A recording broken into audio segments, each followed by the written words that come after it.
All right, my red hot is going to be calling out the refs. I feel like too often we hear broadcasters, specifically analysts, kind of, cupcake around with some bad referee calls. You see, well, maybe they shouldn't have called that. I don't necessarily agree with the call. Well, this is Cris Collinsworth on what ended up being the game-sealing pass interference call in the Eagles game. Oh, come on. Come on. That is terrible. That is an absolutely terrible call that's going to decide this football game.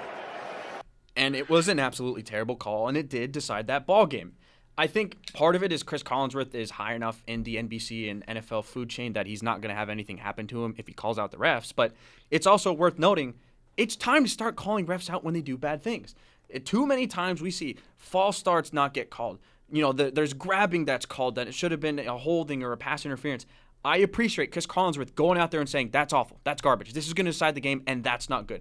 Actively trashing the refs when they deserve to be trashed. I don't need to be constantly hating on the refs, but they deserve credit when they're good, and they deserve criticism when they're bad. Shout out Cris Collinsworth for that. I think the two broadcasters that can be just the most blunt in that are Troy Aikman and Cris Collinsworth, and it's why they're the two best. Mm-hmm.